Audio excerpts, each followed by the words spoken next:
Welcome to the Gazebo. I'm Mike Wixon. Right there is Andrea Roylance, and she is from Matthews House Hospice in Alliston, Ontario, Canada. And we do this from the Gazebo. It's what we do. We have a discussion each week about something very important and something that needs to be discussed more. It's called death. Oh, that's what it's called. Yep. How uplifting is that? Well, in fact, if you've listened to the last two podcasts, there have been some amazing uplifting moments. And so I'm going to encourage you maybe to share this podcast with a friend, but certainly subscribe to it wherever you listen to podcasts, and it's everywhere that you listen to podcasts. And if you wanted to find out more about Matthews House Hospice, I would recommend that you do that. Reach out online at matthewshousehospice.ca. And as always, this show has a guest. Last week's guest was remarkable. Talk about a lived experience. One of the patients from hospice here at Matthews House joined us, and she's incredible. So I'll encourage you to go back and listen to the previous episodes and stay with us for many more.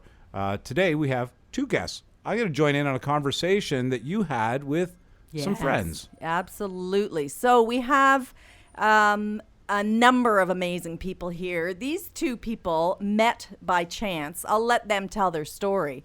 But today we're joined by Kimberley O'Brien Sweeney. Who we had last week. And shared her incredible message. And today we are joined by Erin Manchanda. And Erin is full-time staff at Matthews House Hospice. Her professional title is Compassionate Care Lead, which really means Erin supports people who are experiencing grief and bereavement. I like her code name. Her code name is amazing. So Erin is an end-of-life doula. Very interesting. Yeah, what the heck is that? I'm dying to know. Yeah. Oh, I can't believe I said that. It happens all the time. It's called hospice humor. Okay, I think it's catching on. Yep. Let's listen in on that conversation. Welcome to the Gazebo, ladies. This is amazing. Our first dual podcast, sitting in this beautiful sunshiny day with the wind chimes going, and we're talking about end of life. And what an experience it can be, and shedding some light on how to handle it.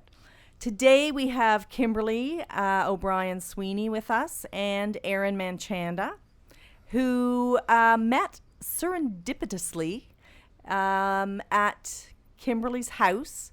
Erin was there to provide some service for Kimberly's son, and the rest is an incredible story. So, Erin, I'll let you take it away and start the story. Thank you, and thank you for having me. You're okay. I hope I do our relationship justice here, Kimberly. I know you got it. I had been supporting Kimberly's son for maybe about a month. And we had an appointment, and I rolled up to her home, and he was unavailable. But she stepped out, and she sat down, and we both sat down. And what unfolded was such a beautiful, honest, raw conversation. Kimberly and I are very much alike. We have and believe in real conversation. There's no sad looks. There's no, oh, how are you doing? There's nothing like that. It's real conversation. She shared with me the song she wants to be played at her funeral, and which was so touching. And we just sat there looking at each other, listening to the song, and it held such a sacred and beautiful space. And I really do feel like in that moment we had a soul connection. And even under these COVID restrictions, we left embracing each other and knowing that we had a connection for life. Absolutely. Let me ask you this, Kimberly. Is your son now jealous of your relationship with Erin? So I can honestly say no. He's not. The wonderful thing about treatment with Matthews House is everything is protected. And I know that Erin provides my son with counseling. I'm very comfortable with that. But she protects his privacy. She protects their relationship and their conversation as she protects mine. So things that I can say anything to Erin, and our conversations are very much facts are friendly, and how do we deal with that?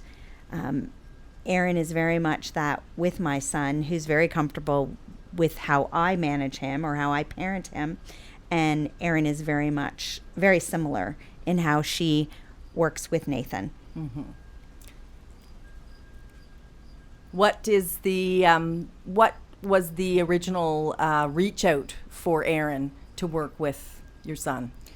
Just to develop some coping skills and put some things in place that would allow him to feel like he has a voice in my current life, so that he can talk about his feelings around the potential of losing his mom, and so that his life continues on because he has school. We had COVID happening during this. There were lots of stresses and anxieties, that a 14-year-old and anyone would be, enduring at this time. And the suggestion was, talk to someone so that you can develop the coping skills and be able to get in touch with your feelings and to be able to share your feelings. Because when things are cooped up and left inside, it causes illness. Mm-hmm. It causes mental breakdown. It causes stress and anxiety. And I wanted to make sure that there was none of that. And that if there was that, we had the skills in place and the people in place to be able to handle that. Wow, that's pretty powerful. Very powerful. Really. Erin, I have a question. The group was called HUG. Yes. What does the HUG stand for? Help Us Understand Grief. And it's the child and youth peer support group that we have here at Matthews House, supporting children and youth who are dealing with the dying and death of a loved one. Phenomenal program. And that's what we're all about at Matthews House, is the hugs that you receive, coming in, receiving support, meeting other people who share stories, and connecting. We've got a great kitchen where you can sit and have a cup of coffee and just enjoy that warm hug. Absolutely. Yeah. And speaking of hugs, that day we did have a hug. We did. And we did a COVID-friendly hug. How's that? I grabbed a blanket. I told her to hold her breath as I threw it over her head, and I hugged her. Love will find a way. Love will find a way, and yes, it did. Yeah. Well, thank you so much, ladies, for sharing your story and sharing your connection. We'll look forward to talking to you again. Thank you you. so much.